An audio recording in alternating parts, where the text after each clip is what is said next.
Hi, this is Steve Haynes, your desk-bound aviator. I wanted to, just before we start our video today, I wanted to just point to a terrific document that I recommend you download.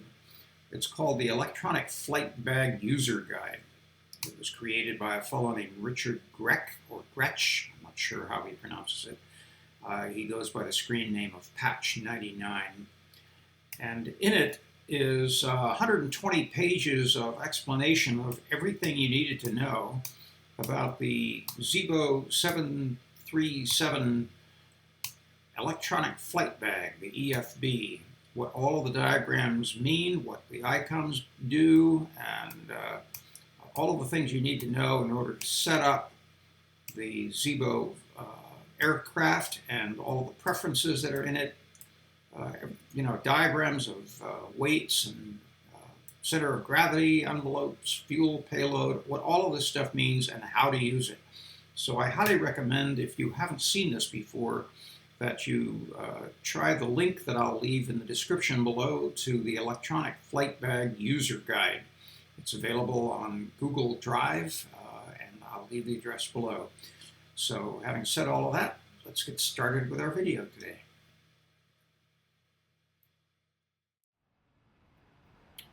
Good morning, subscribers and visitors to Desk-Bound Aviator. I'm Steve, your host, and today we're going to take another flight in the Zibo. We've done quite a few of these. This one's going to be kind of special. First of all, because we've got a kind of a special livery. I found this the other day. It actually exists. You can see it on FlightAware. Done for the state of Illinois, I guess, and it's pretty striking. But the real reason I'm doing this video of the Zibo again, this is one of the latest iterations of his aircraft. I think it's version 3.44. I am going to incorporate a lot of information that I've picked up recently from a wonderful 2-hour-long video done by a gentleman in Scotland who I think is an Airbus pilot. I'm not certain about that. His name is Matteo Chewie, and he's done some really incredible videos of both Airbuses and now the Zibo. And the one for this aircraft is over 2 hours long, and it goes into really incredible detail in setting up the aircraft for flight, and particularly these innards of the FMC, the Flight Management Computer. So I thought it'd be interesting to see if I can incorporate some of what he imparts in his video into one of mine. And we'll see how far off the mark I get. So I have to caution you, though, if you really want to find out detail and professional information about the 737Z or X or whatever Zibo calls it, the way to do that is not to watch Desk-Bound Aviator.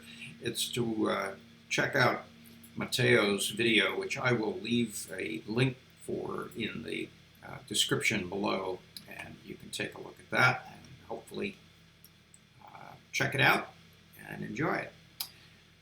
So we're located here at KPHX Phoenix, and we're going to do a flight to San Francisco today.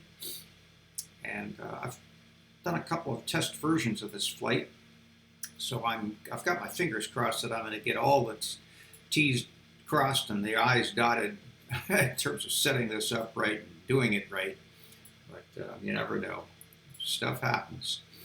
The first thing I'm going to do, though, is take a look at some plugins that I've got that I use to kind of make things a little more interesting. The first one is World Traffic 3, and in World Traffic 3 you set up your flight and you establish aircraft that taxi and take off and land in your area, both departure and arrival, and I've done that. We will see some of them as we depart. I'll just take a quick look at the radar.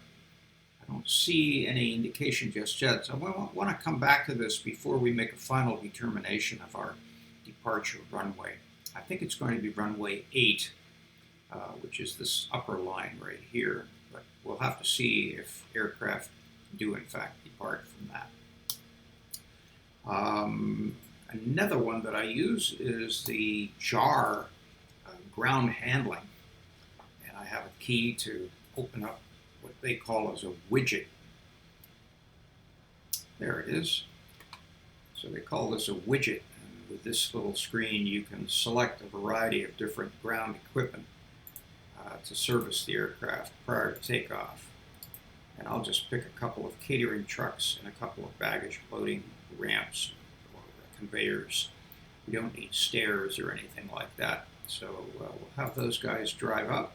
There's one of them right now. We can make that widget disappear. Before they get here, I'll open some doors on the aircraft.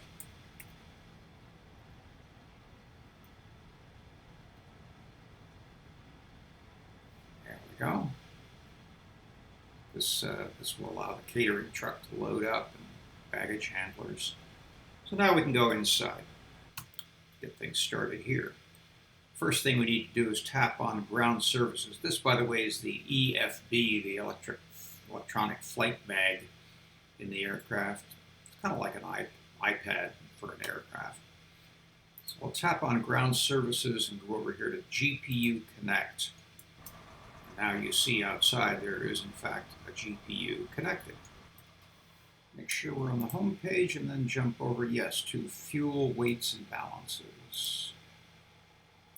And in that we want to go to Payload. And we see here the payload screen. What we're going to do at this point is open up another plugin that I use, which is Avatab. And I'll select the charts page. Select, let me just get out of that and do it again. Up one directory. I want to make sure it's the current page. Let's see, charts. Yeah, there we go. Now it's refreshed.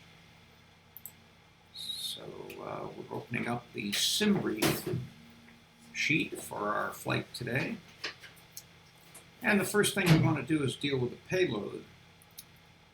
And in order to do that, we're going to take the zero fuel weight that the aircraft right now indicates to us. It's 43,111. And we want to compare it to the zero fuel weight dictated by SimBrief. And to get that figure, I'm going to jump ahead here a few pages to, not there, I think I jumped too far. Let's go down here. Okay, right here. To weights. And on the weights page, it indicates that our zero fuel weight should be 59.9 thousand kilograms. So what I'm going to do is use my little calculator here in my iPhone. First, to close all the games. I'm going to open up the calculator and clear that out. And what I'm going to do is subtract the zero fuel weight as indicated in the aircraft, in the FMC, or in the, the EFB, the flight bag. I'm going to take this figure and subtract it from this figure. So 59.9. Actually, I'm going to say 59,900. 59,900. Oh, scratch that. 59,900. And subtract from it 43,111. And I'll get 16,789. Right? So what we want to do is enter that here. Payload. Now we could calculate all of the men, women, and kids, and all of the baggage and cargo that we've got aboard, and try to arrive at 16,789 kilograms. But a lot easier way to do it is just to tap the lower zero here under total and put in 16,789. Oops, and enter it. So now we get 16,789 kilograms entered into the payload, and we can go back to the first page. And now it's entered. All right. And you see at post now, we've got a zero fuel weight of exactly what SimBrief says it should be. It's 59,900. Now let's do fuel. And for fuel, we want to use the block fuel indicated by SimBrief, and that's going to be 10.0. So we'll just tap this and put in 10. We don't need the decimal or the zero. We do need the decimal. That'll put the thousands figure where it should be. So we'll enter that, and we've got 10,000 kilograms of fuel entered. Now, in order to get that in the aircraft, we need to tap the fuel indicator here and then tap the fuel truck, or in other words, to call it up. That then turns red, and we're actually now refueling the aircraft. And I'm going to make SimBrief disappear for a while. And now we can go up to our upper panel and get things started up here. First thing, of course, is to turn on some batteries, so we've got a little power coming to the panel. Lights up. We've got the ground power plugged in. What we need to do is turn it on by holding that button down. And in order to test that out, we just rotate the panel lights, and they come on, indicating that we've got power coming to the aircraft. I'm then going to, I always turn the engine start switch to both. It's kind of an old habit. Probably doesn't necessarily, but I do that. And I come over here and I turn on the packs so that the packs are in the auto position, and when the air conditioning system starts up, the packs will be in auto, and it will allow it to happen. From here, I'm going to come down and turn on a couple of lights. I'll turn on the logo light. That's the light that shines up onto the tail, lets people know what airline we are. Southwest today, as you saw. Position, strobe, and steady. I'm going to turn that onto the steady light out there on the wingtips. Just lets people know we're on board the aircraft. And then we'll turn on the wheel well light so that any mechanics down below working in that area can have some illumination. And we'll come up to the upper part of the upper panel. Take a look over here. The flight recorder should be in the off position, which it is. EEC by default is in on position. We've got about 12.5 psi of pressure in the oxygen, the crew oxygen system. We can go ahead and turn on the dome light, and then I'll rotate these two IRS dials. You see they're on battery right now. They'll switch over to ground power to AC, and then now they're indicating as aligning. And then I'll rotate this, which tells us that we've got about a minute to go before the IRS system is actually aligned. From here, we can come down here, turn off this alert, and I'll rotate the mode switch, over on the IFIS, rotate that to the plan view. In order to get a little light down here, I'm going to just switch down here and just rotate these light dials on the lower panel. Do this one over here too. So we've got some illumination on the panel. And actually, while I'm doing that, I'll switch down here and turn the center console lights on. So that's all set. All right, let's take a look at the FMC. First thing we see is we've got a note from the IRIS system saying enter the IRIS position. Clear that out. So in order to do that, we tap on the FMC line right here. That opens up the ident page. And from here we go. You can just check this page, by the way, to make sure you've got the correct nav data installed from Navigraph. Now from here I'm going to go to Position Init. And on the Position Init page, they want you to enter the reference airport. That's going to be KPHX, Phoenix. enter that in left key number 2. We're at gate B9.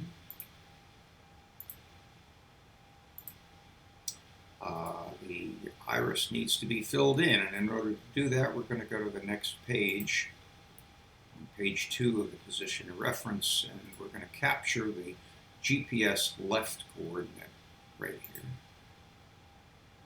Go back to the first page and enter it into the iris position line. And now you'll see the PFD spark to life. You don't see anything in the MFD screen yet because there's no route established yet. We're going to do that right now. All right, in the route 1, page 1 origin, that's going to be KPHX, which is still on the scratch pad. We just enter it in there. And over on the right-hand side, we enter our destination, KSFO.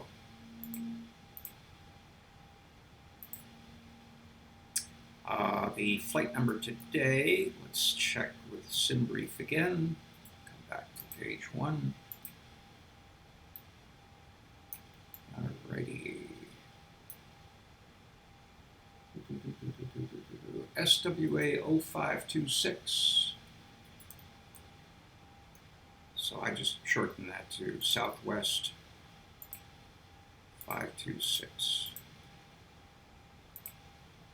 Runway is going to be, we think, it's going to be runway 08. Let's just check. And sure enough, we've got some aircraft landing to the east and taking off to the east, so that's a safe bet. We'll be doing that as well, so let's indicate that as runway 08. And then we've got company route. And I have a company route established.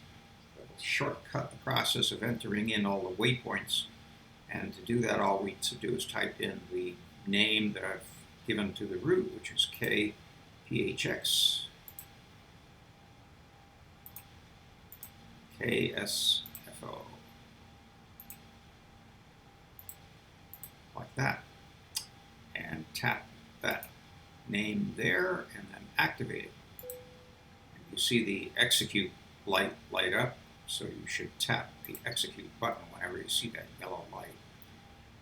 And now we have our route established in the FMC. We've got our magenta line. We've got a couple of the waypoints, and we want to just do a quick check to make sure our departure and arrival runways and all of that are set. This is coming from the company route that I've already established, so we've got runway 8.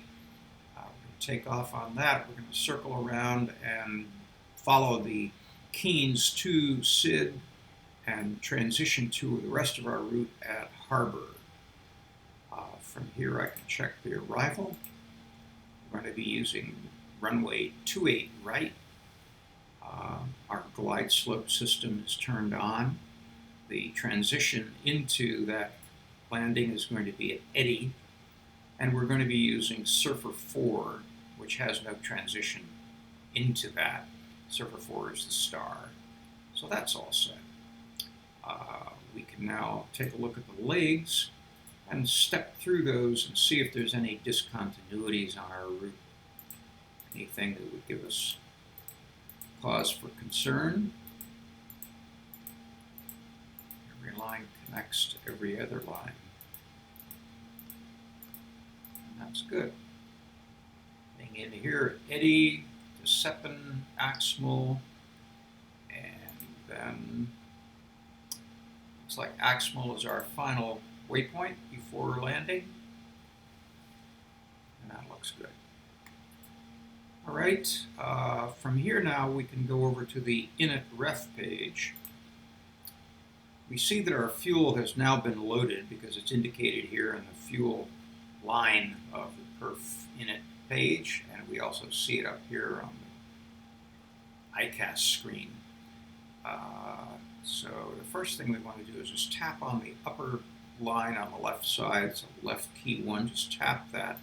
That will enter in our gross weight and also the zero fuel weight, 59.9 that we saw earlier.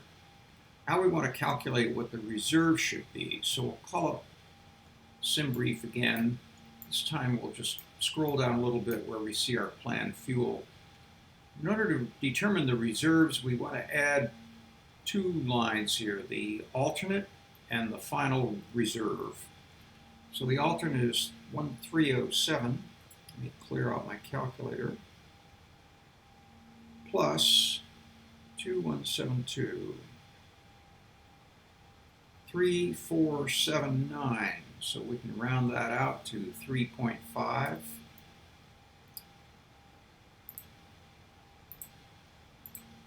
Like so. Just enter that in reserves. And cost index, we'll see that also on the same page. That's up here.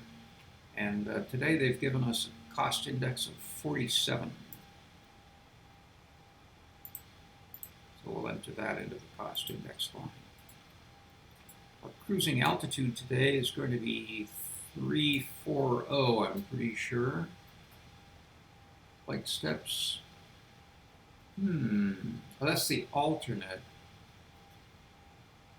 I never know where to look on this page for our altitude, our cruising altitude. It's not here. Let me just take a look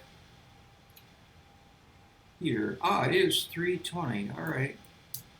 That's interesting. So we'll plug in 320.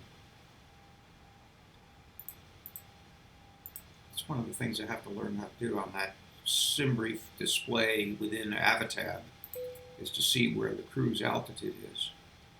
So we get a steep descent after eddy. I'm going to clear that out. It's after eddy and full it. But now we want to execute that. Now we need the cruise winds. We have to keep SimBrief open again. The cruise winds, you may recall, you find on this page, which is your flight log. And if I push this up, you can't scroll in Avatab. You can push it with your cursor. I'm looking for top of climb.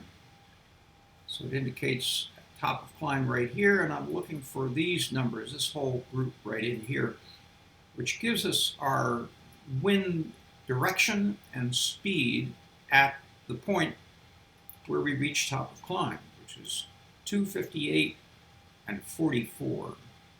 So we just type that in here, 258 with a slash and then 44. You don't need the 0. And enter that into cruise wind. Now we're looking for ISA deviation. ISA is an acronym that stands for International Standard Atmosphere. And what that is a universally established, I'm not sure how you describe it, a universally established standard, if you will, for temperature and pressure at various altitudes. And what they're looking for here is the deviation between the standard and what it will actually be. And so that's going to be a temperature. And we can find that temperature by looking here on SimBrief. In the right-hand column, it indicates P06. That is our ISA deviation.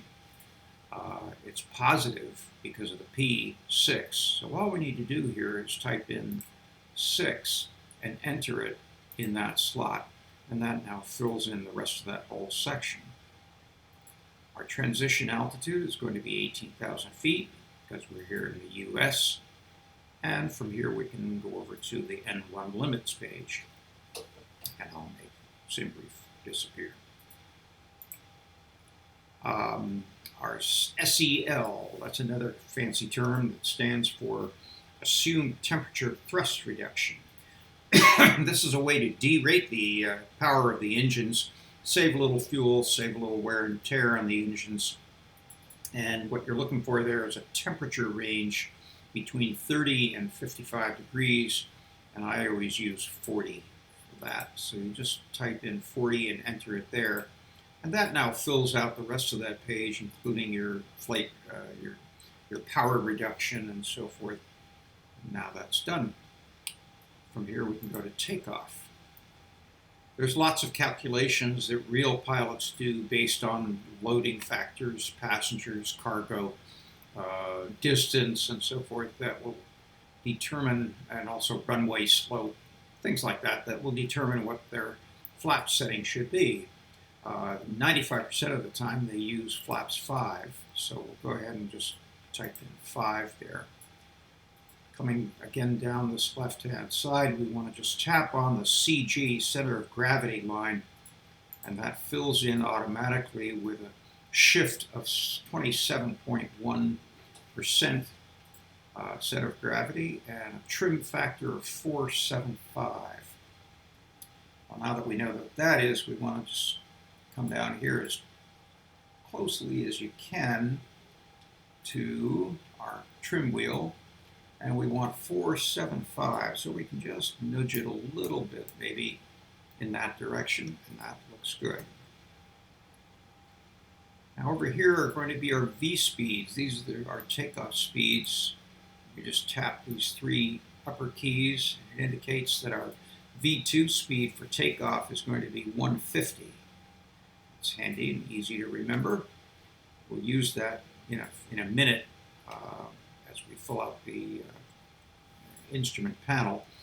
But the first thing I want to do is to show you something new that I picked up from Matteo, which is on page 2 of this section, Takeoff Reference. So we'll go to the next page.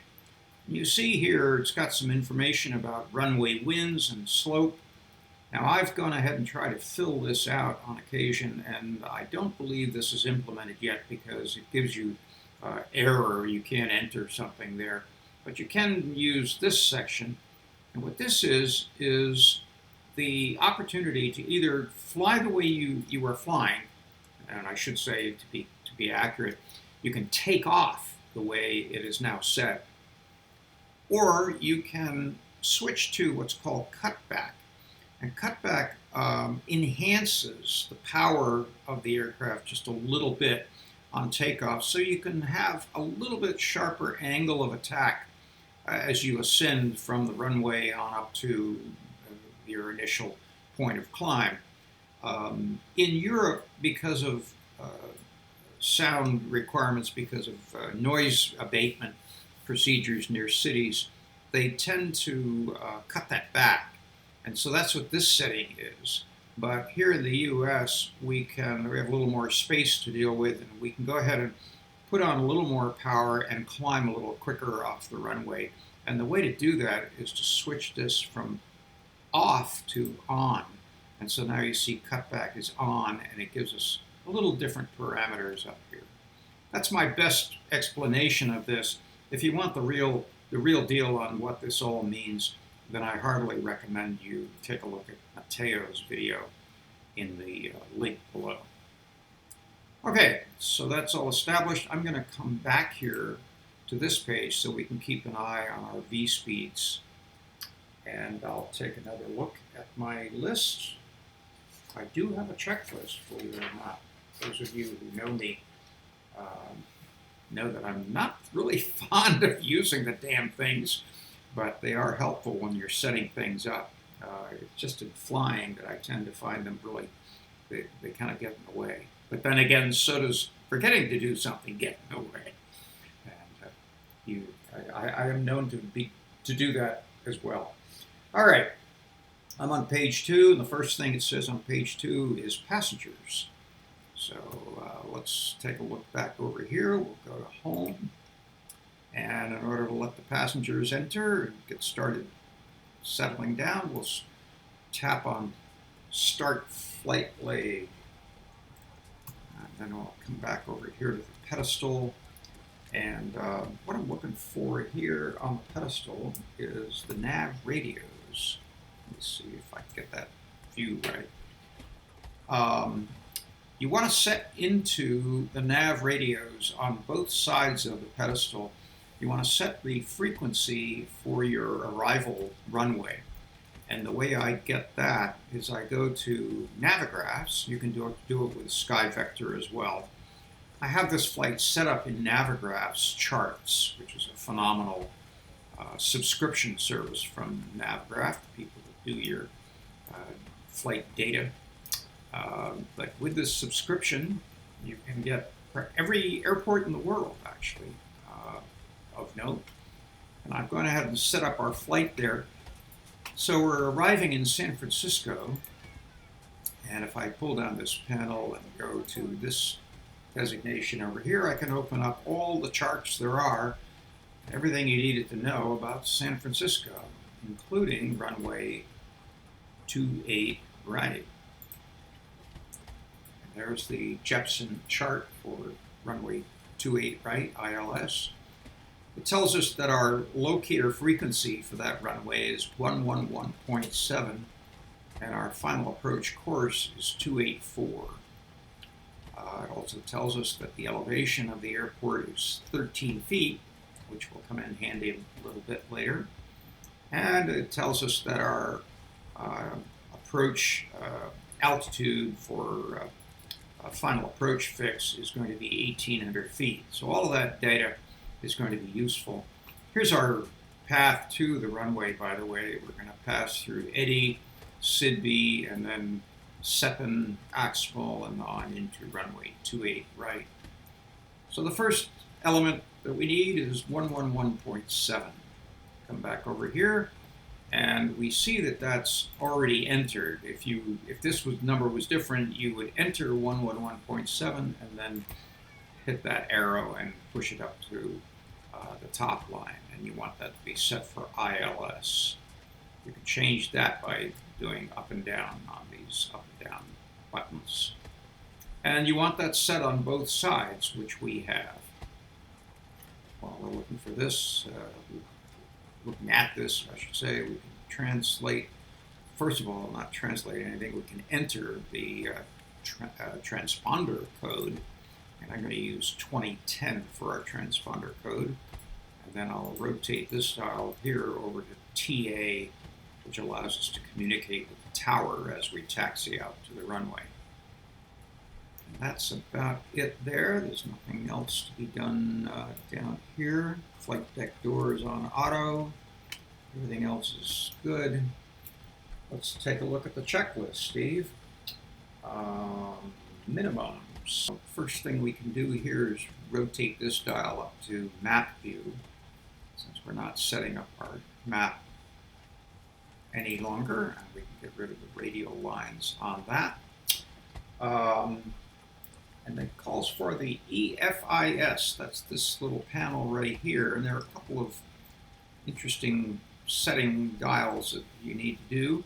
First is to establish a height for takeoff, a minimums height.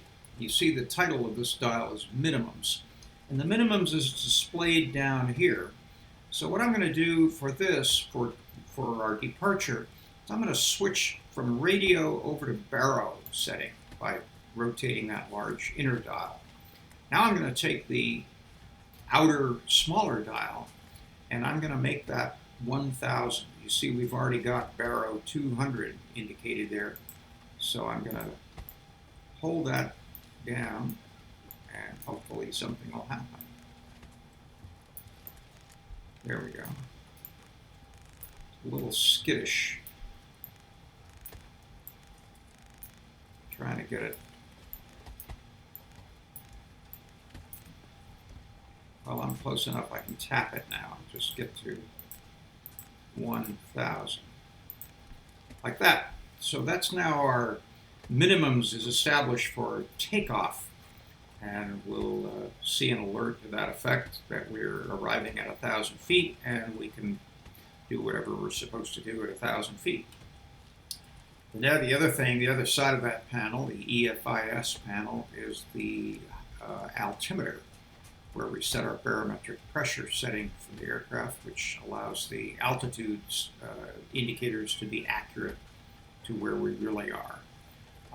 We do that in the United States in inches of mercury, and right now it's on the default standard setting of 2992. So we have to set that to what it really is here in Phoenix. To do that, I'm going to call up my little handy METAR request and type in KPHX and hit enter. And that tells us that the winds are out of the east at 4 knots. The temperature here on the ground is 26 degrees centigrade, and our baro pressure is 3 3004. So I'll let that go away, and I'll come over here and just tap that and set it at 3004. There's a preference within the flight bag that you can do with Zibo that allows you to link the pilot's side to the first officer's side, and also to this barometric or altimeter setting device. And I have done that. So I only need to do it here on this side, and it's all handled automatically wherever else it needs to be posted.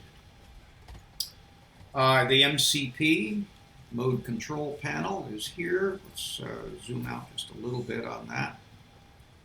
Probably need to revise some of those key settings, which I will do in flight, but not right now.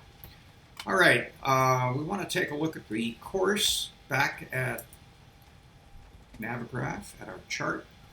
284 is our final approach course. So I'm going to set that here, and I'm also going to set it right there, so that's established on both sides of the aircraft. Our takeoff speed is going to be posted here in the IAS Mac window. If you recall, that was 150. So we'll do that. Our departure runway is going to be runway 8.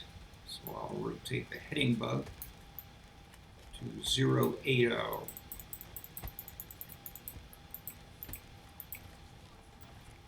And our ascent altitude, we'll set an initial altitude of 10,000 feet, and then adjust that as we climb. We'll come down to here. Let's come back to our new view. We've got the brakes. We'll set the automatic brakes on rejected takeoff. And then there's an interesting dial right here called Speed Reference Auto, and what that relates to, let me just zoom out just a little bit. We can use that as our new view. Come on, you can do it. There. Set that as number 2. Speed reference, you have a dial here again in two elements, inner and outer.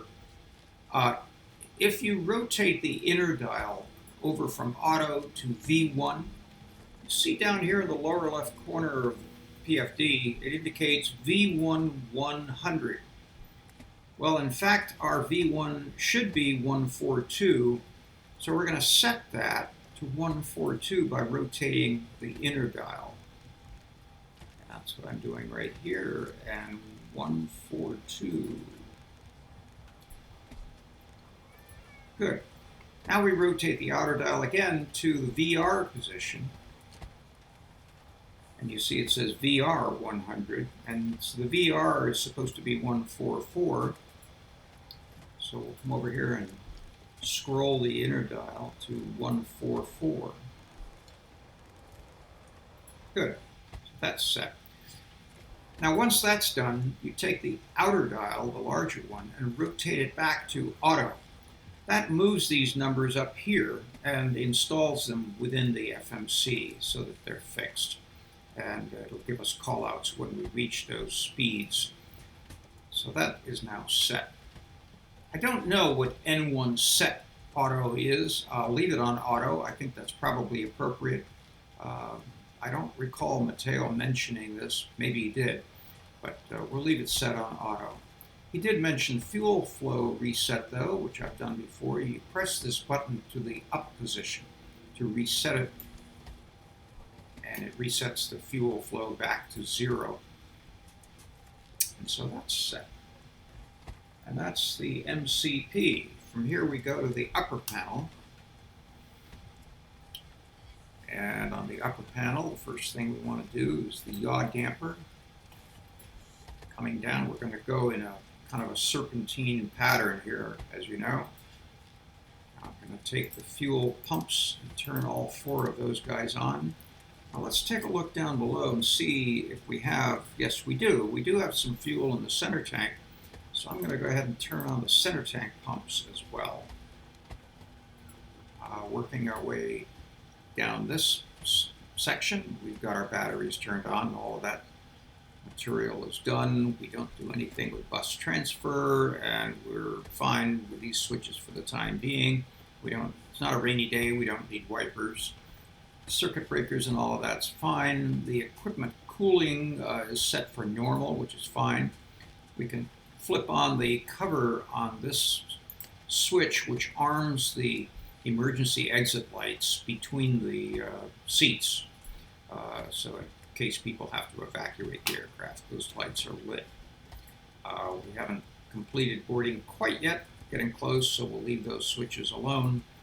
And now that we're down in this area, I'm going to go ahead and press the APU button on and then hold it down on start for maybe 2 seconds. And you should see the EGT dial start to crank up. It'll go up to about 80 and then come back down to 40 pounds per inch, I believe that is. All right, back up to the top here, we can turn on the window heat switches. That keeps people from freezing their nose on the window. We'll leave the probe switches off for the time being until the engine's started up. But we will turn on the electric ground generators for hydraulic. And up to here, we can turn on trim air. We've got our packs on auto for the time being. I'll go ahead and flip up the isolation valve to auto. Once we get the APU up and running, I'll turn on the APU bleed. The engine bleed is on, but of course the engine isn't running, so it really doesn't matter where that switch is right now. We'll change our cabin altitude to our cruise altitude of 32,000. And as you recall from looking at the chart, our altitude at San Francisco is about 13 feet, so we can just leave this 0. We want this set at the nearest 50 feet, and 0 is nearer than 50. Now that we're down here, we're about to get the engine started, and that's the key thing here. The anti-collision light needs to go on, which will alert people that we are starting the engine or that the engine is running. The anti-collision light is used anytime the engines are running, so that people are aware of that if they see those lights blinking, and I'll show you what I mean by that. First, I'm going to turn the wheel well off, and then I'm going to turn the anti-collision light on. Now, if we look outside, you'll see underneath the aircraft, there's our doors closing. As I turn those lights on, that happens in the Zibo. So you see that blinking light under there, and then also on the side of the aircraft, or on the top, I should say, there's another blinking light. Those are your anti-collision lights. And those signal to everyone that the engines either are running or are going to be run, so they need to clear out that area.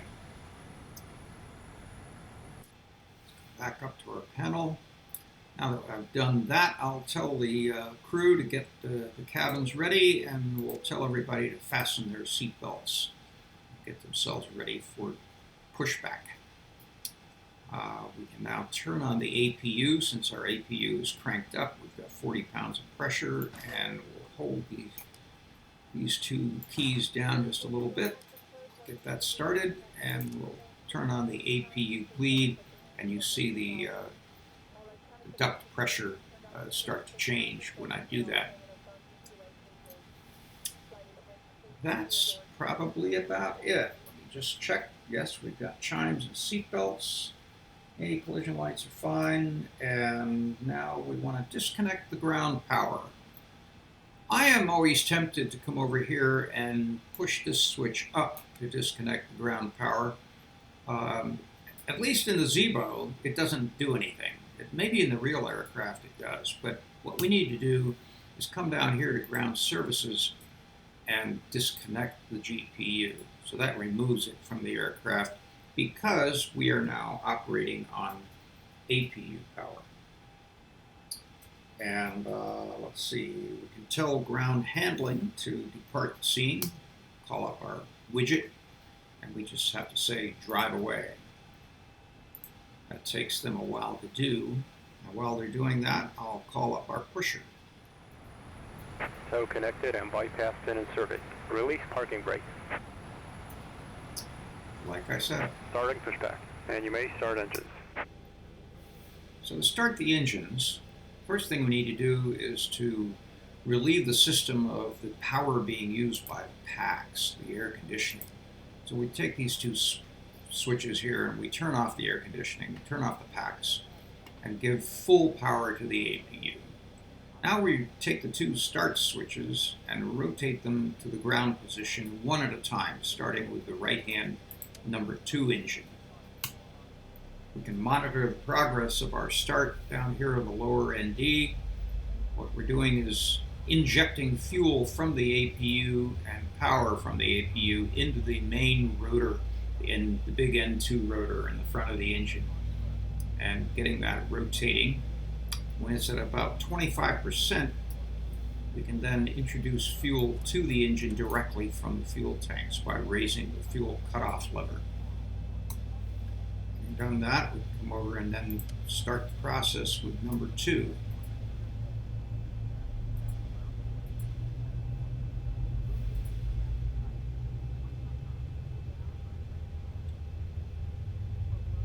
Same deal, when it gets up to 25%, introduce fuel.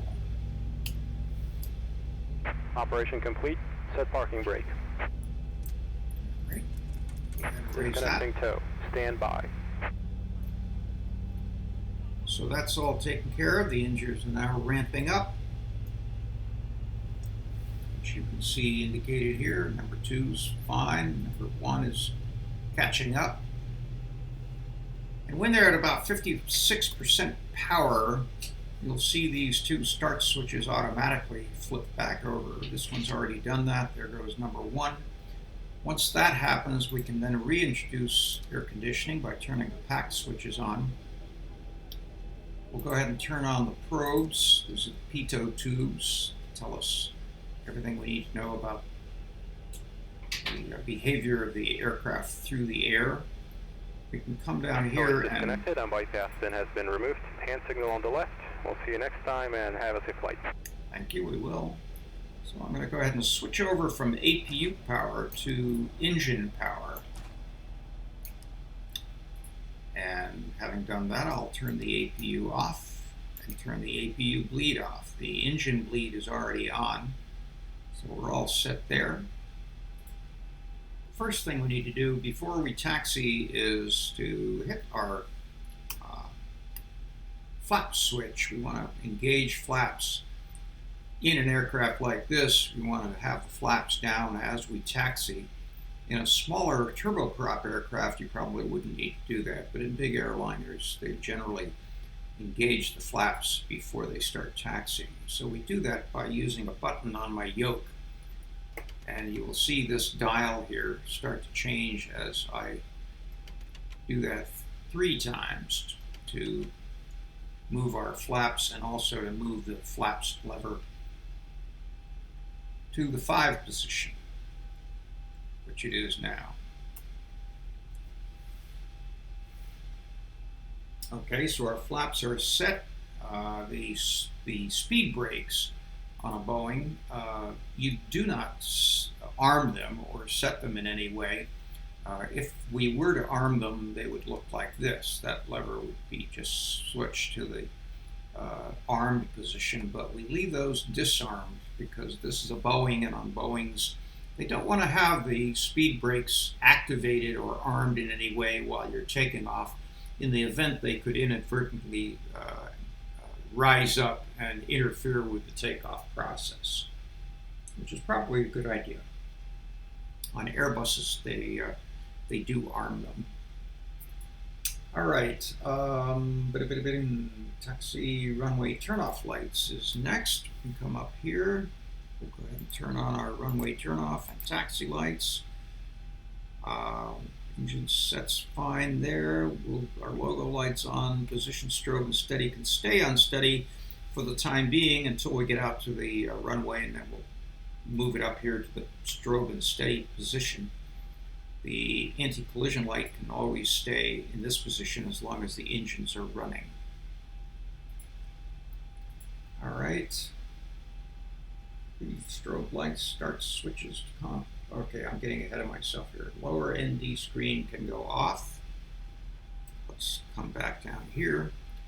What we can do is come into this MFD screen here, and before we turn it off though, I'm going to tap it one time, and you'll see that changes that screen to display our controls, hydraulic controls, and brake conditions. So what we can do is test our hydraulic controls by pulling the yoke back, pushing it forward, come up in the center. We can rotate it to the left and right, make sure the ailerons are working properly. I have paddles on my yoke that I operate the rudders with, and that's about it. Everything looks to be in pretty good shape. Flight spoilers are not active. Let's see what happens when I do flight spoilers. You see that? The spoilers go up. So we'll leave those off in the down position. That's good. Now the last thing we need to do is a config test. And this is kind of interesting. And I'll show you what happens. I'll actually do it wrong to show you what happens when you do a config test and there is a problem. Right now we have, as you see, we have the park brake set. The config test, it's going to be interesting to see where this guy goes. I'm not sure actually where he is going. All right, so the config test is to take the throttles and jam them right up to the wall real fast, like up and then back.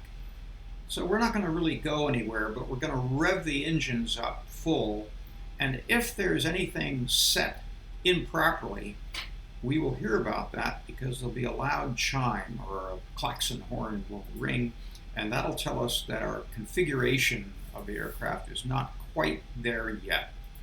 So, all right, he's going over there, so that's good. So we're not going to threaten him in any way. So what I'm going to do is advance the throttles full and then back, and you should hear an alarm. And you do. And the reason you do is because I've still got the park brakes on. So if I release the park brakes and do that,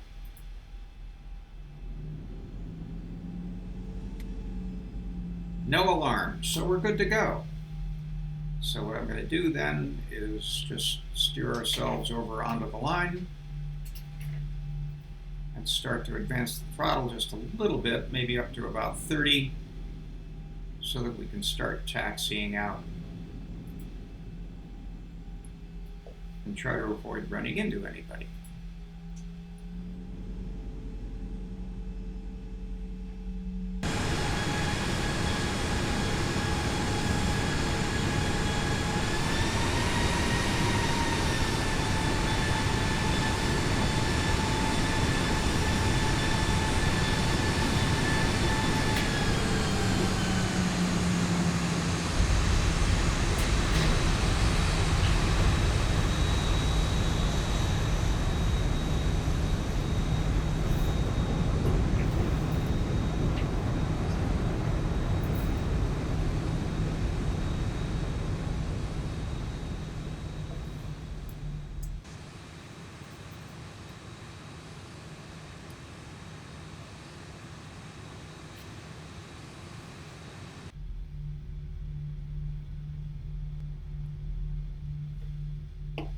All right, we'll slow it down here.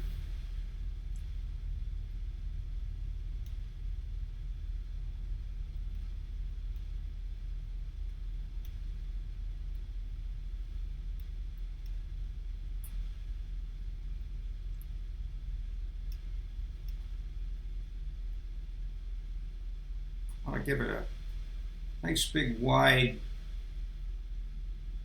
turn so we wind up more or less still on the line. A little bit far over the line, but we'll accept that. Now the first thing I'll do is come down here to the TCAS, and we'll rotate this dial to TARA. This gets our radar generated, so we can keep track of traffic and they can keep track of us. Oops. Just wanted to see if I could catch that jet. All right, next thing is come up here, looking at my list here. We're going to turn the landing lights on. Got the runway turnoff and taxi lights on, APUs off. We're going to rotate the engine start switches to CONT. That stands for continuous mode. And we'll leave the position strobe and steady. Now we can, let me come back to that. We're going to, now that we're getting ready to take off, we're going to change that to position light to strobe and steady. We had it earlier on steady. Now it's going to be a blinking strobe light on the ends of the wings. The anti-collision light stays where it was. So that's the setup up above. Take a good glance at our MFD. Everything's set there. Initial altitude is 10,000 feet. Now the drill here when we take off, there's a couple of key steps, and I probably won't be saying a whole lot as we do that because it happens all at once. Take those lines off there and extend this out so we can see our whole route. So what we're going to do, release spark brakes. I'll increase the thrust to about 40%, maybe 50. Then I'll hit the T key. That implements toga, which will increase the thrust to about 95%. We will then proceed down the runway when the first officer calls out the VR speed of rotate. He will call rotate. We'll pull the gear, or pull the yoke back, lift the nose off the deck, and take off. And we'll start to gain a little bit of altitude. When we get to about 200, 250, we'll pull the gear up. I will then essentially direct the nose of the aircraft at about a 15-degree angle of climb using the trim wheels. To do that, I have keys set up to make that go up and down. When we get to 1,000 feet or so, we'll hear an announcement of that. I will then turn on the LNAV button and the autopilot. At that point, I will set the speed bug to, let me zoom in here a little bit. I'll set the speed bug, which is right here, so that the speed increases to our flap up position. And you'll see that on the speed tape. You can't see it now because we're not going that fast. But when we get to that speed, I'll set the speed bug to that position. I'll then raise the flaps to what will be indicated here as number 1. There are 3 indications. There's the start point, which is at about 150 where we are, maybe a little bit faster. And then the number 1 position, which is at somewhere in the 190 range. And then the up position, which will be at approximately 210 knots. And that's what I'm going to set the Mach button to, with the Mach dial out, if you will. At that point, the flaps will be up. We will then switch over to VNAV. The FMS, the system, will take over the control of the flight. And of course, to make that all happen, I have to have the auto throttle on, and I'm doing that right now. So that's the drill. We will then climb up to 10,000 feet where we'll turn the lights all off. Should have some of the lights off before then. Turn the landing lights off, and then we'll proceed on up to our transition altitude of 18,000, and from there on up to 32, our cruising altitude. So that's the basic drill. Very simple, except it takes a lot of practice. All right, so that's what we're going to do. Let's take a look at the radar and see if we've got any traffic coming in our direction. Looks like we've got, I don't know what the airline, WN 699 737. That looks like a Southwest, an older one. All right, one more look. He's landed, nobody behind him on our runway. Let's go ahead and taxi on out.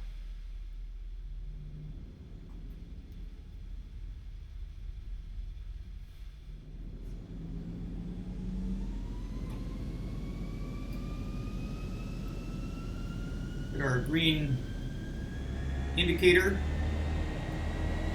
for Toga.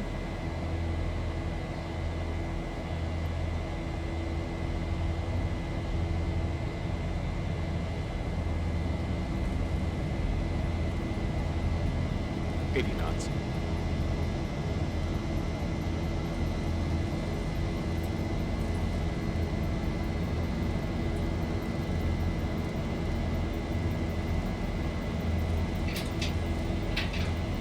V1, rotate.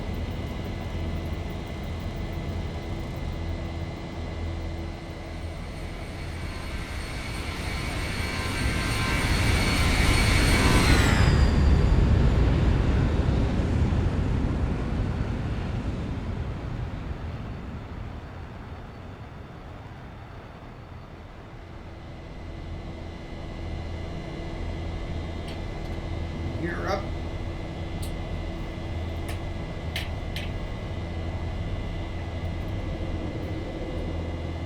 Here we go, about 15 degrees. 400.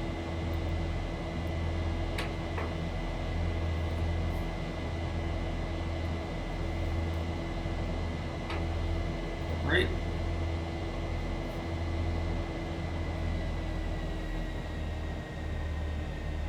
Go ahead and turn on LNAV.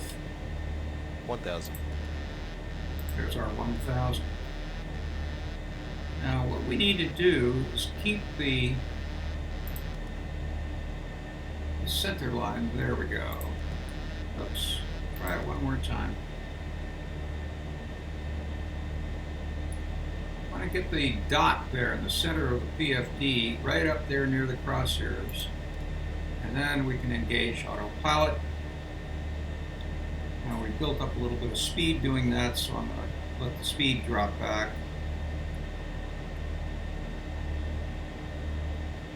The system already imparted 170. So now you see here these three markers. I'm going to go ahead and dial this up to the upper marker, which is up here near, right about there, about 214. We'll make it 215. So now our speed starts to increase to that. I'm going to go ahead and put the flaps down, or up, I should say, to the 1 position, two notches. And then as we approach the number 1 position, I'll go ahead and raise the flaps up to the up position. Autopilot is nicely taking us along our arc. Now that we are arriving at about 215, at the up position, we'll go ahead and tap on VNAV. That takes the system off manual speed control, gives us a 220 knot speed. Our gear is up. We'll leave it there for the time being. Go ahead and turn off the runway turn-off lights and taxi lights, and rotate the engine switches back to the auto position. Leave the landing lights on. Park brakes can come up, or rather the auto brakes, I should say. And we'll continue on around our turn. At about 3,000 feet, which we've passed the engine spool up, we'll move the gear lever down here to the off position.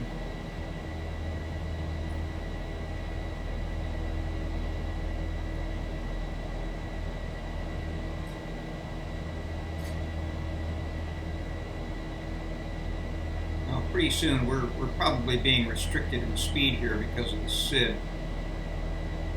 Let's see what happens here after we pass this next waypoint. 1,000 to go. Lovely downtown Phoenix.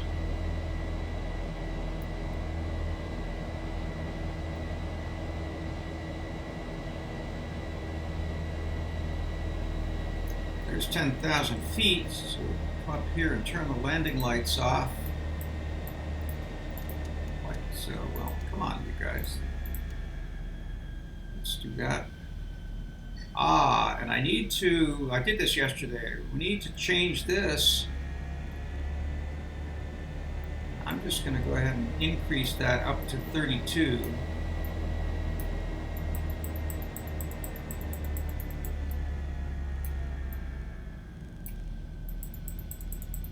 Which is our cruising altitude. Now, because I did that, see we're just hanging in here at 10,000 feet. What I need to do then is just turn VNAV off and then on again. And that will reactivate our climb. And you see the FMC comes now. It was at 250 and now it's jumped up to 297, which is our cruising speed. And we start to make our climb. First off though, we won't start climbing too much until our speed builds up to the cruising speed of 297. We are now at cruising altitude and hopefully doing nicely. I want to point out a couple of things about descent, including some issues or not issues, but really neat things about the FMC that I learned from Matteo. So let's go through some of the steps that we'll take when we do start our descent. The first step we'll take is to adjust the altitude down to our final approach ref, final approach altitude. And we can get that, if you recall, from our chart over here on Navigraph, the Navigraph charts application, which is showing us the approach chart for runway ILS 28 right. And it indicates that our altitude at the point at which we acquire locator and glide slope is going to be 1,800 feet. So we're going to want to set the altitude at 1,800 feet. I don't want to do it right now for obvious reasons, because I don't want to inadvertently start diving down to 1,800 feet when we're over some fairly substantial mountains. That wouldn't be cool. The next thing we will want to do is, or can do now, I should say, is establish a preset of our altimeter. Now, if we call up the METAR request, I've already, in fact, put in KSFO here, and we can see that the barometric pressure at San Francisco is going to be 3006. So what I can do here, I'm not pushing anything. I'm leaving this on standard, 29.2 something. I can't recall exactly what that pressure is, but standard pressure. And what I'm going to do is just rotate this, and you see there's a white number that pops up there. And we said it was 306. So I'm scrolling that wheel up to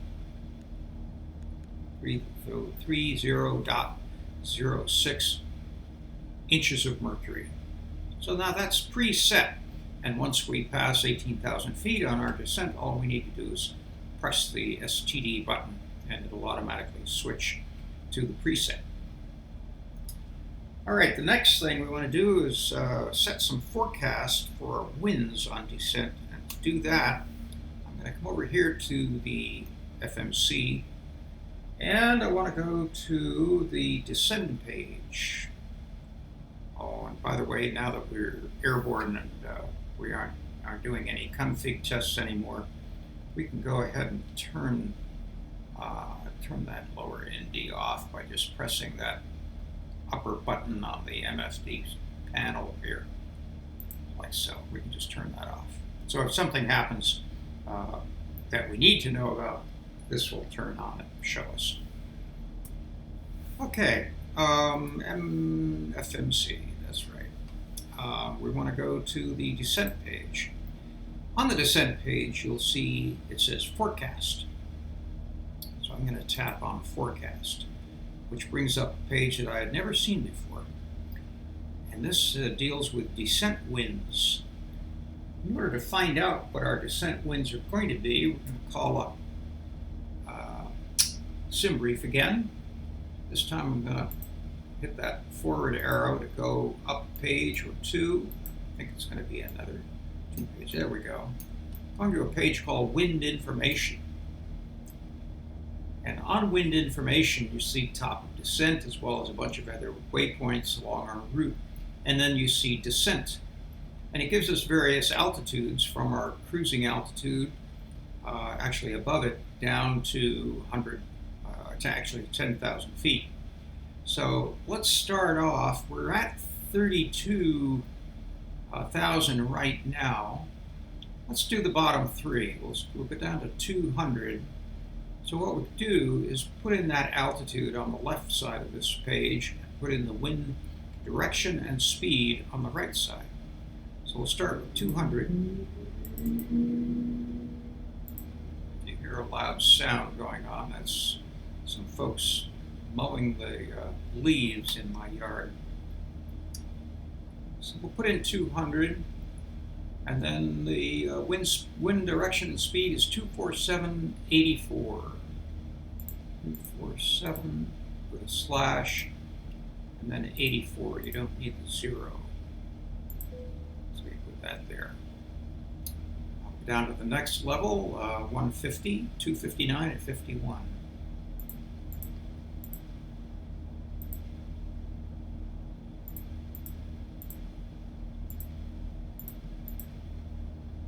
Like so.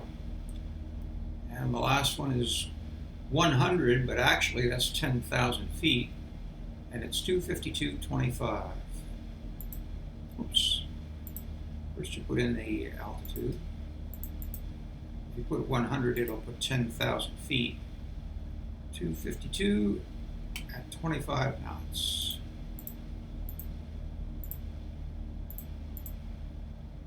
And now that's done. Next thing we want to do is enter the ISA deviation and the QNH, which we can get from our METAR window again. Make SimBrief go away. The ISA deviation is going to be the difference between 15 degrees standard ISA pressure at ground level and what is reported by the METAR for the temperature at San Francisco. And we can see from this readout of the METAR information that the temperature is going to be 17. So the difference between 17 and 15 is 2. Therefore, our ISA deviation is going to be 2. We'll put a slash after that, and then we want to put the QNH for San Francisco. And if we put in 3006, it won't enter because you need to put the decimal point in there. If that were in hexadecimal, then you could put the number in straight as 4 digits. But in inches of mercury, you need to have the decimal there. So we'll put in 30.06, like so. And so that's filled out. We don't have to put in anything here, so this is all set. And now we can execute it because we see the yellow light again. That can go away. Now the next thing we want to do is impart some approach radiuses on our MFD, on our screen here. These are very handy to have. So the first thing I'm going to do is come back up here, and I'm going to change the view here back over to plan view. And we'll zoom in a little bit so we can see what we're dealing with. Kind of about 10 miles, maybe 10 or 20, whichever you prefer. come back down here. We'll go to the legs page. Now on the legs page, you can see we're right now at waypoint, or approaching waypoint PFD. I think that's Palmdale. What we're going to do is go to the next page, and then the page after that, to the point where we can see our runway, runway 28 right at San Francisco. So that really represents the termination of our trip today. We'll capture that onto the scratch pad. And then I'm going to go over here to create a fix of that particular spot by taking that and pasting it into the fix slot. And when I do that, you should see some indication of it right there where San Francisco, where the airport is. So we'll just paste that in. And you see that little bit of rings pop up there. Those are concentric rings right around the threshold of that runway. So now what we want to do is add some more radiuses, or distance rings, I should say, not radials. You can add radials where you see it says RAD before that slash. If you add a number in there and post it, you'll see a radial extending from that point. What we want to do is add concentric rings. The first one we'll do is 5 for 5 miles. So I'm going to put a slash in here and then put 5 after that. And you'll see now I've got a ring 5 miles out from the threshold of the runway. And I'll do another one that's 10 miles out.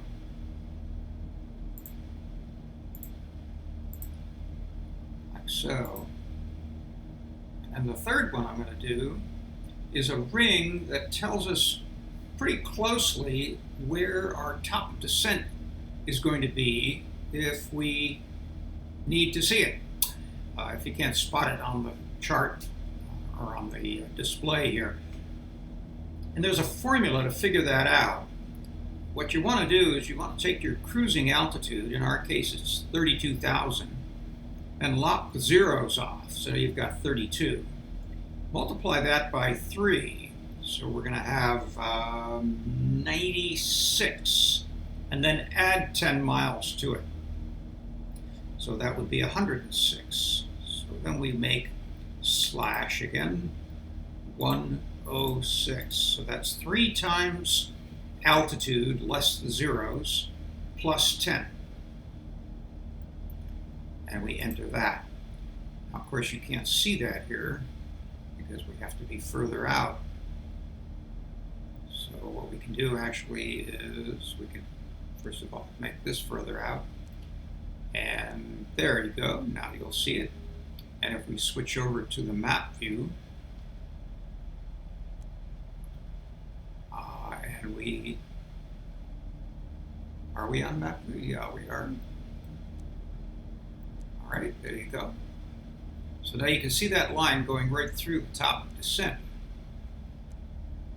Right there. We're close to it. Close enough so that it gives you kind of a real quick heads-up view of where TD is, and so you can act accordingly if you're approaching it quickly and you need to make some adjustments right away. So some interesting stuff about the flight management computer that I never knew about before. I'll show you one other that's kind of interesting. In the auto brake, we can go ahead and preset our auto brake for our landing, and I'll leave it right now at 0. But I want to come down here to the EFB, make sure we're on the home page, and come over here to fuel weights and balances. And if we go to the performance landing page, we can actually fill that out. We're going to be landing on runway 28 right. If you tap this, you can scroll through the various runways. 28 right is the one we're going to be landing on. Conditions are dry. The wind there, let's see, it's going to be 200 at 10 knots. 220, I'm sorry, at 10 knots. So the wind is going to be 10. Error. All right. Let's try it. Let's try it this way. 200. Oops. 200/10. See if that works. There we go. Outside air temperature we said is going to be 17 degrees Celsius, Celsius, yes. Centigrade. Centigrade or Celsius? Interesting question. I'm not sure. I'll have to look that up again. QNH in HPA is going to be, that's interesting. What is it going to be in HPA? Well, we can find out. Let's look over here. We can take our altimeter dial and we can switch it from inches of mercury to HPA, and we know that this number here, 3006, is the barometric pressure at SFO. So if we rotate that, we'll see that the HPA is going to be 1018. If I'm looking at that carefully enough, yeah, 1018. So I'll switch it back. Now we can come down here and we can put in 1018. So that's set. We're going to be landing at flaps 40. I'm not sure what AC is, but we'll leave it on auto. Same thing with AI. I don't know what that means. Brakes are all, NNC is none, whatever. Speed brake will be auto. And reverse, no credit. Okay, not sure quite what that means. Let's see. Well, I blink it and nothing happens. Landing weight. Landing weight we can get from SimBrief. Come back to this page. And landing weight, I'm pretty sure, is going to be this number right here, LAW. LA for landing and W for weight, and that's going to be 64.8 thousand kilograms. 64.8.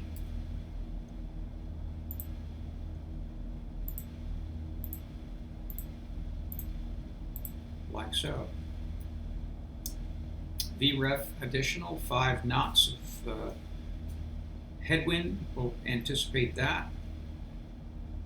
1HW/L10XW knots. I'm not sure what that means.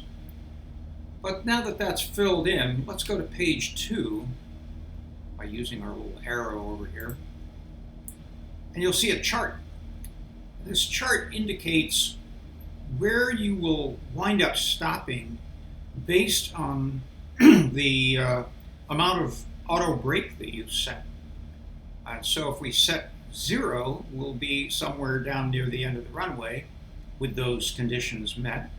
And if we set 1, we'll be here. And if we set 2, we'll be here. So we can go back to our panel here, and we can go ahead and set auto brake 2. And this doesn't change at all. It just shows us where you will be at various brake settings. Kind of a handy chart.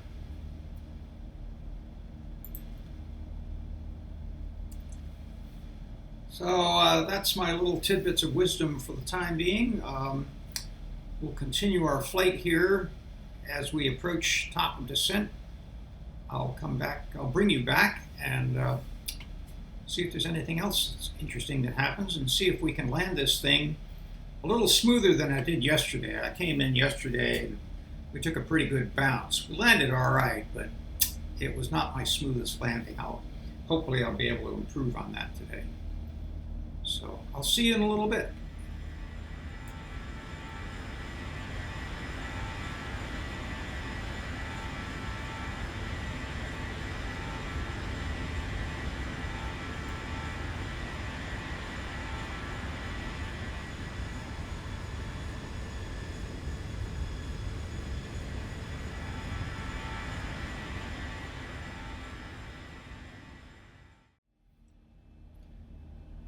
We're now about 10 miles away from Surfer, the transition or intro to our star. And just beyond that is top descent. So first thing I'm going to do here is dial in our approach altitude at runway 28 right.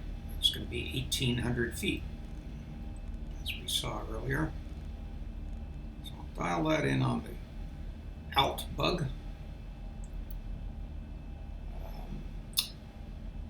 Our heading, when we make our approach to the airport, will be 280. So I'll set that here. We've got our course set at 284. So I'll tell you what, I'll actually set the heading to 284 so that that's the same. And we'll just take a look down here at our approach. We've got a flap speed of 138 at full flaps, or I should say a threshold speed of 138 knots at full flaps, so leave that as it is. Oops. And we should be descending shortly. There we go. We've got our descent. Now, he pointed out some interesting things here. Just take a quick look. There are three ways you can verify your descent path. One is to see where this little diamond-shaped item occurs in relation to the middle of this thing, and right now we're a little bit below the descent path, which is fine. We'll come back up to it because our rate of descent right now is a whopping 3,700. So we're not going to maintain that for very long, and because our speed is appropriately bumping up, I'm going to go ahead and implement the speed brakes. First, they go through the activation or the arming phase, and then they deploy. So we've got an FMC speed of 284, and I want to get back down to that. So you see our speed is, or I mean our descent rate has dropped accordingly, and now our little diamond shape is above the line. And likewise over here, this line here, this little triangle is above the center line here. The third way that you can look at this is by taking the center of the mode dial up here, and you tap that, and that gives you a couple of different ways of viewing the MFD. The second one gives you a glide slope, or gives you a glide indicator, glide suggestion. And so you can see if your aircraft is on that glide path, and it is, or close to it. Now, it may be that this little diamond shape right here is exactly where we want to be. I don't know. It looks like right now the diamond is right on the line, and this little triangle is right on that line. And we're descending nicely at a little bit below our target rate, according to the FMC. So looks like we're probably right on the target for our glide slope.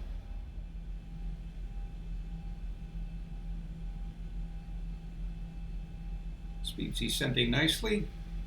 We're about to make our turn for the airport. And there we go. We'll go ahead and activate Autopilot.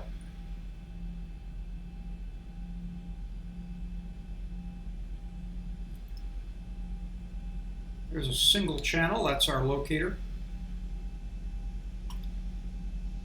And I'm going to go ahead and rotate the engine dials over to continuous spark mode.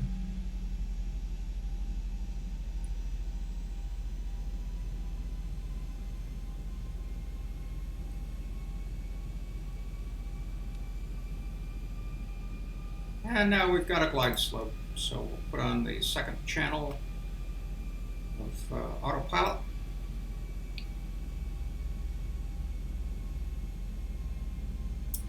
Now this is 5 miles out from the airport, that second line.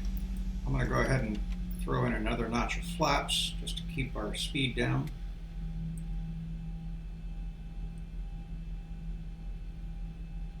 And we're probably about 7 miles out here. I'm going to go ahead and lower the gear.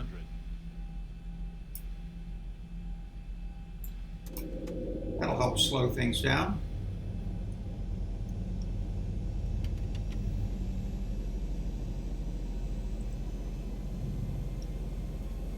Flaps 15. Runway turn-off lights and taxi lights, since those are all part of the nose gear. Single channel indicated.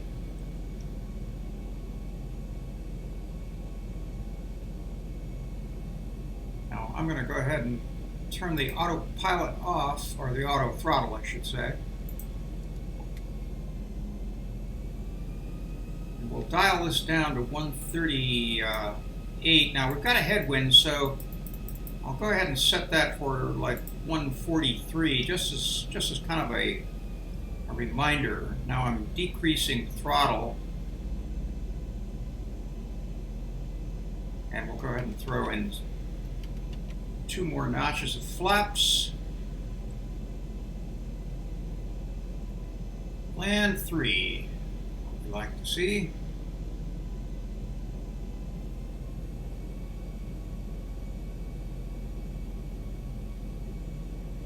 So I dialed in the threshold speed, even though it's not the FMC that's controlling it, it's me with throttle.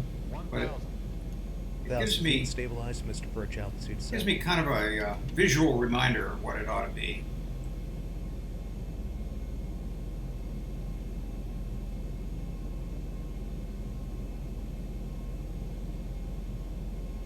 Now what I'm trying to do is try to remember what it was I forgot. Approaching 28 right. All right, there's 140. Let's come back up just a little bit.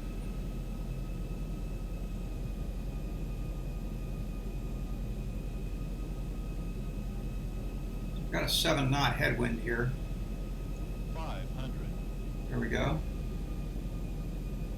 It's looking pretty good.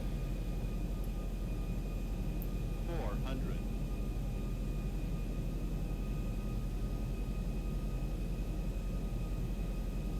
300. Just let the system do its thing. 200.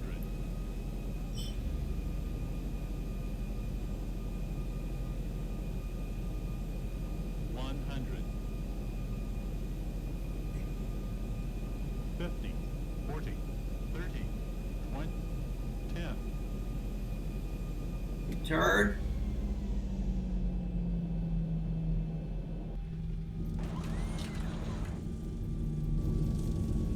Well, a hard landing's better than no landing.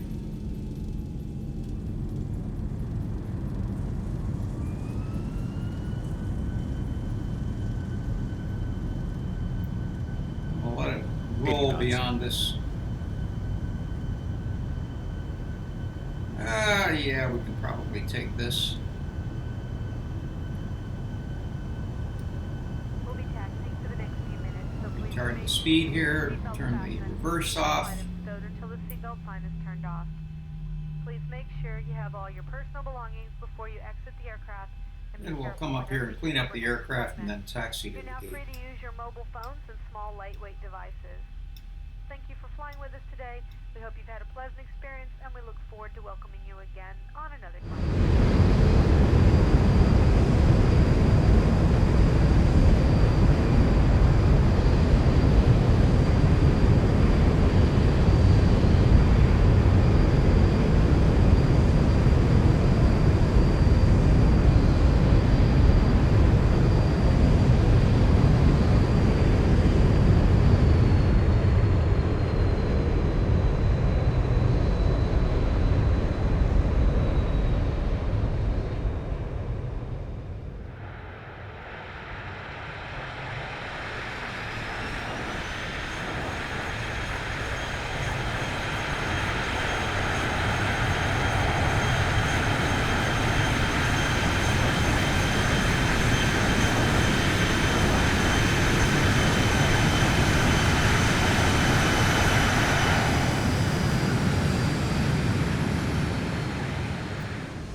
when we get two red marks on either side of that T, we'll hit the park brakes.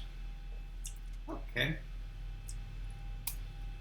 Good. So first things first, we'll get our APU up and going. We'll let people get out of their seats and let the crew get up and act around.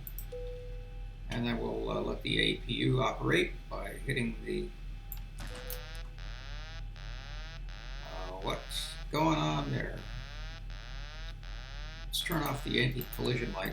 Well, no, we still got the engine on, so we'll leave that on for the time being. But I don't know. Okay, we'll turn that out. There we go. All right, so the APU's on. Well, let's get some APU power.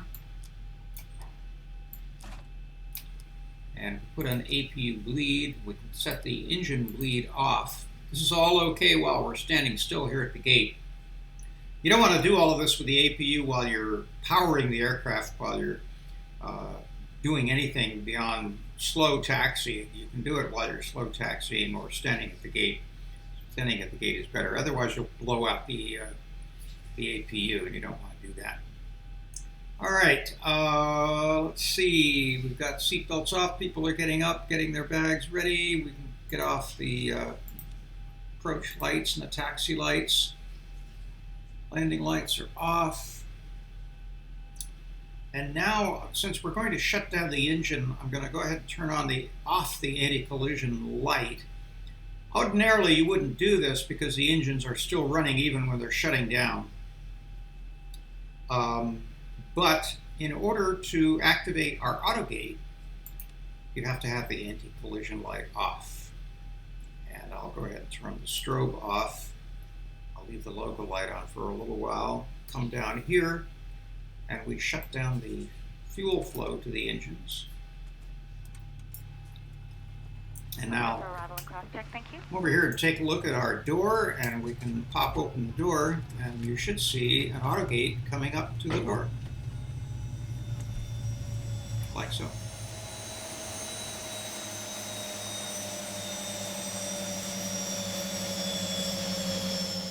So there we are. Thank you for joining us. This is Steve, your desk-bound aviator.